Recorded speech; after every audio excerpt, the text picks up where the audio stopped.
বিপদে লগ এৰা নাই পংকজ পাঠকক কালিৰ দিনটোত গোৱালপাৰাত পংকজ পাঠকৰ লগত এক নঘটিবলগীয়া কাণ্ড সংঘটিত হৈছিল আৰু আজিৰ দিনটোত এই মুহূৰ্তত কোকৰাঝাৰত আছিল পংকজ পাঠকৰ চুলি গজোৱাৰ শিবিৰ আৰু চুলি গজোৱাৰ যে শিবিৰ আছিল সেই শিবিৰত অঘটন হৈছে পংকজ পাঠকৰ এতিয়া বিপদৰ সীমা নাই পংকজ পাঠকক বিপদে লগ এৰা নাই এই মুহূৰ্তত সেই খবৰ আপোনালোকক জনোৱাৰ চেষ্টা কৰিছো কোকৰাঝাৰত কি সংঘটিত হৈছে পংকজ পাঠকৰ শিবিৰত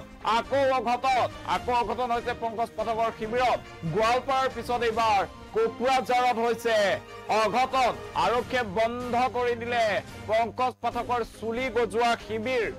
আৰু আৰক্ষীয়ে সম্পূৰ্ণৰূপে বন্ধ কৰি দিছে পংকজ পাঠকৰ চুলি গজোৱাৰ শিবিৰ কোকৰাঝাৰত আছিল চুলি গজোৱাৰ শিবিৰ এতিয়া দেখা পোৱা গৈছে যে ৰাজ্যৰ প্ৰান্তে প্ৰান্তে পংকজ পাঠকে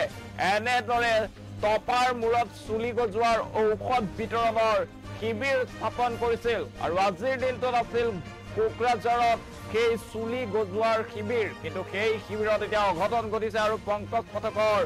অনুষ্ঠান আধাতে সামৰিব লগা হৈছে শিবিৰ আধাতে সামৰিব লগা হৈছে কিয়নো আৰক্ষীৰ প্ৰশাসনৰ লোকে সম্পূৰ্ণৰূপে বন্ধ কৰি দিছে সেই শিবিৰ পংকজ পাঠকে সেই শিবিৰৰ বাবে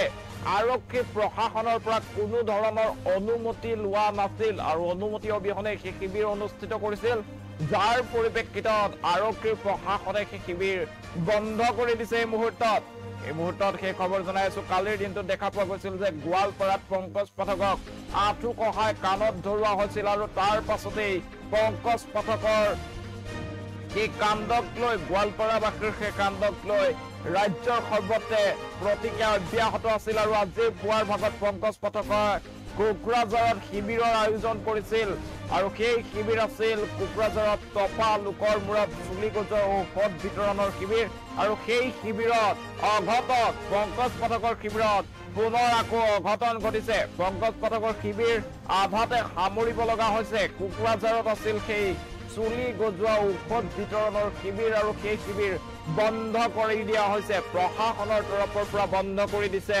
পংকজ পাঠকৰ সেই শিবিৰ কিয়নো প্ৰশাসনৰ তৰফৰ পৰা কোৱা হৈছে যে পংকজ পাঠকে সেই শিবিৰৰ বাবে কোনো ধৰণৰ অনুমতি লোৱা নাছিল আৰু অনুমতি অবিহনে এনেদৰে শিবিৰ অনুষ্ঠিত কৰিছিল পংকজ পাঠকে যাৰ বাবে প্ৰশাসনে সম্প্ৰতি আধাতে বন্ধ কৰি দিছে পংকজ পাঠকৰ সেই চুলি গজোৱা ঔষধ বিতৰণৰ শিবিৰ এতিয়া দেখিবলৈ পোৱা গৈছে যে ৰাজ্যৰ প্ৰান্তে প্ৰান্তে আচাৰ্য পংকজ পাঠকৰ টপাৰ মূৰত চুলি গজোৱা ঔষধ বিতৰণৰ যি শিবিৰ সেই শিবিৰ অনুষ্ঠিত কৰিছিল আৰু কালিৰ দিনটোত গোৱালপাৰাত অনুষ্ঠিত কৰা হৈছিল সেই শিবিৰ আৰু গোৱালপাৰাৰ শিবিৰত অঘটন ঘটিছিল এগৰাকী অৱসৰপ্ৰাপ্ত শিক্ষকক প্ৰহাৰ কৰা কেন্দ্ৰ কৰি এক যুদ্ধৰ সূত্ৰপাত হৈছিল আৰু তাৰ পাছতে পংকজ পাঠকক আঁঠু কহাই ক্ষমা খুজাইছিল গোৱালপাৰা আৰু আজিৰ দিনটোত কোকৰাঝাৰত পংকজ পাঠকৰ শিবিৰ আছিল আৰু সেই শিবিৰতো অঘটন ঘটিছে এই মুহূৰ্তত সেই খবৰ জনাই আছো পংকজ পাঠকৰ এইবাৰ কোকৰাঝাৰৰ শিবিৰত অঘটন আৰক্ষী প্ৰশাসনে আধাতে বন্ধ কৰি দিছে পংকজ পাঠকৰ সেই শিবিৰ কিয়নো পংকজ পাঠকে শিবিৰৰ বাবে কোনো ধৰণৰ আগতীয়া অনুমতি লোৱা নাছিল আৰু সেয়েহে পংকজ পাঠকৰ সেই শিবিৰ আধাতে বন্ধ কৰি দিয়া হৈছে এই মুহূৰ্তত সেই খবৰ জনাইছো টপাৰ মূৰত চুলি গজাবৰ বাবে পংকজ পাঠকে ৰাজ্যৰ বিভিন্ন প্ৰান্তত শিবিৰৰ আয়োজন কৰিছিল আৰু আজিৰ দিনটোত কোকৰাঝাৰত আছিল সেই শিবিৰত এতিয়া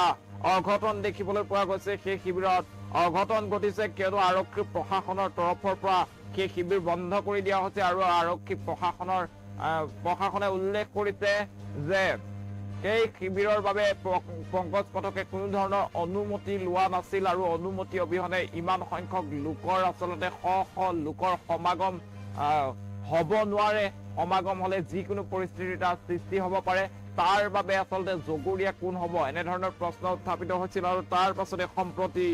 যি পংকজ পাঠকৰ চুলি গজোৱাৰ ঔষধ বিতৰণৰ শিবিৰ আছিল কোকৰাঝাৰত সেই শিবিৰ আধাতে বন্ধ কৰোৱা হৈছে প্ৰশাসনৰ তৰফৰ পৰা মুহূৰ্তত সেই খবৰ জনাই আছো।